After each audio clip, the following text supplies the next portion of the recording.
पास लड़कियां हैं उन सबको स्मार्टफोन दिया जाएगा। जो स्नातक पास है उनको ई स्कूटी दी जाएगी। कि कांग्रेस पार्टी ने पहले 72,000 करोड़ रुपए के कर्जे माफ किए थे। ये तोहफा नहीं है, ये एक माध्यम है, एक जरिया है जिससे आप सशक्त बन सकती हैं।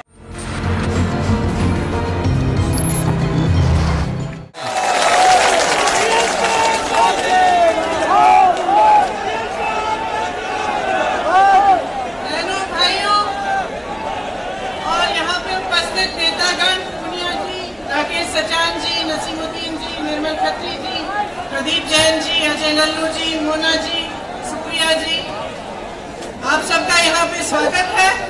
मैं सबसे पहले कांग्रेस पार्टी कुछ प्रतिज्ञाएं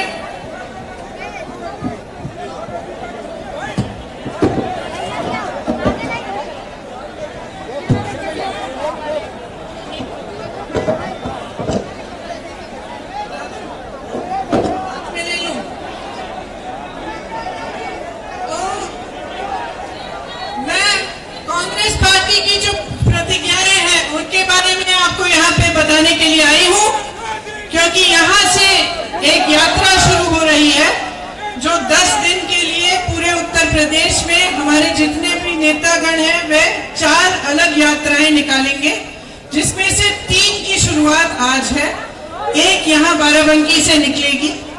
तो उसका शुरुआत करने के लिए मैं यहाँ आई हूँ और आप सबको कहने के लिए कि हमारी कौन सी प्रतिज्ञाएं हैं। तो हमारी पहली प्रतिज्ञा, टिकटों में महिलाओं को 40% हिस्सेदारी, लड़कियों को, छात्राओं को स्मार्टफोन और स्कूटी। दूसरी प्रतिज्ञा, किसानों का पूरा कर्जा माफ होगा।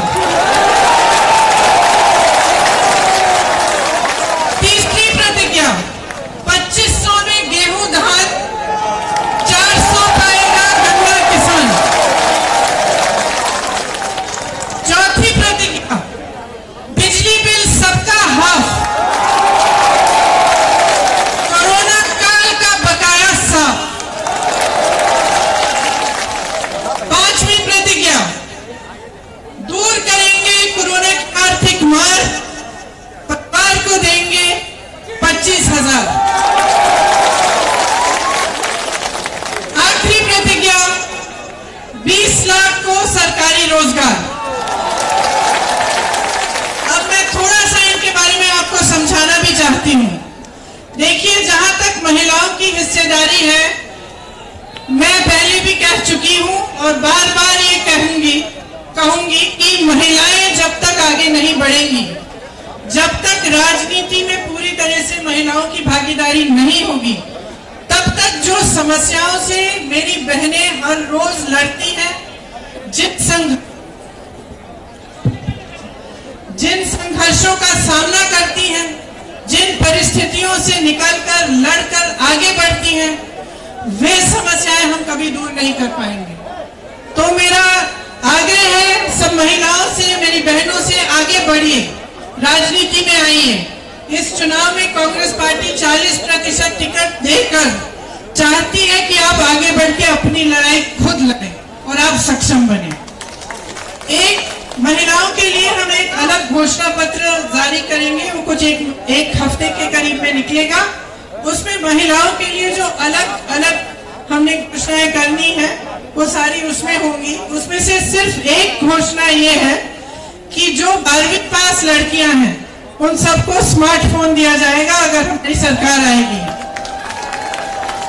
और जो स्नातक पास है उनको ई स्कूटी दी जाएगी।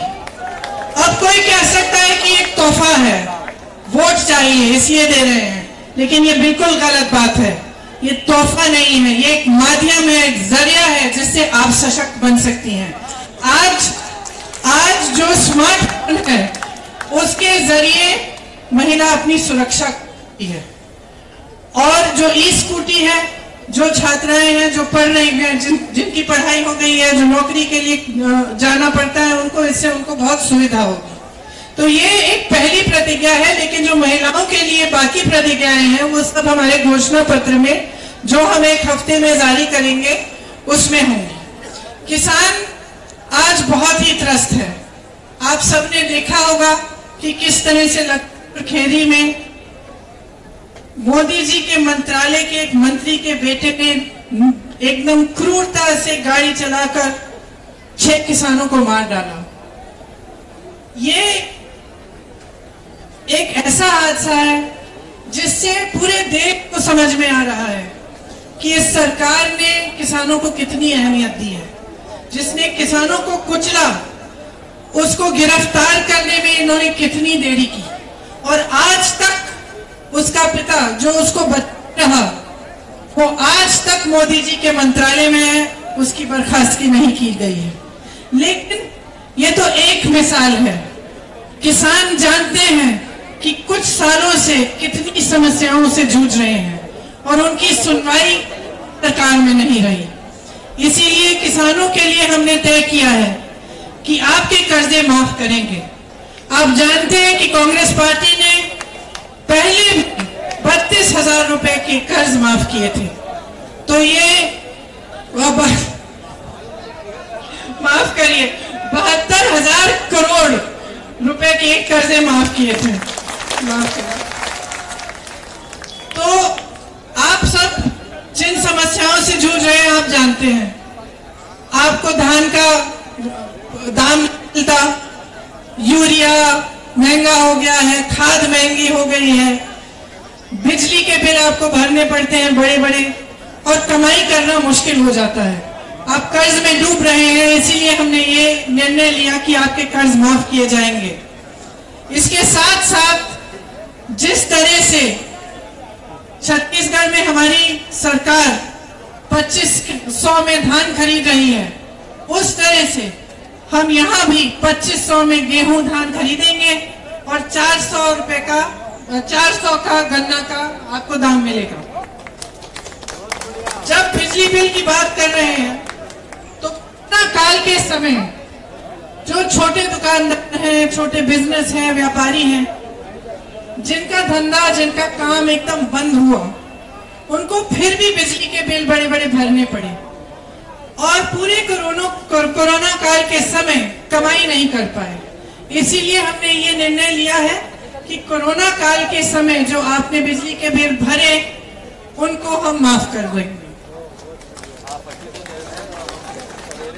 सबका बिजली बिल हाफ भी होगा। इसके साथ साथ कोरोना काल में जो गरीब परिवार थे, जिनकी बहुत आर्थिक मार हुई, जो कमा नहीं पा रहे थे, जो बाहर जा नहीं पा रहे थे अपनी रोजी रोटी कमाने के लिए, उनके लिए हमने निर्णय लिया है कि 25,000 रुपए उनको मिलेंगे। जो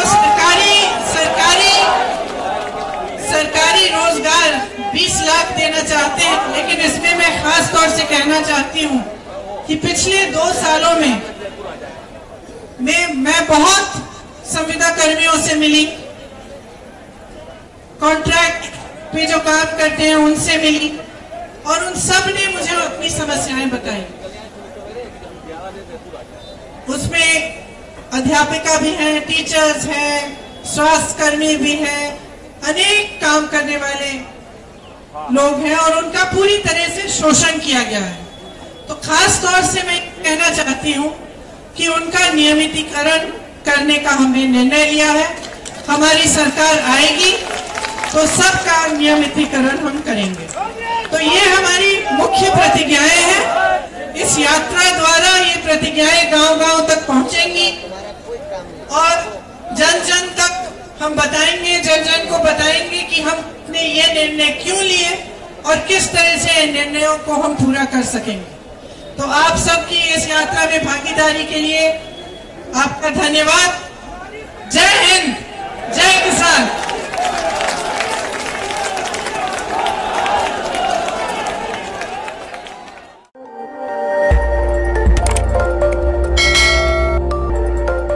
खबर आपकी, नजर हमारी।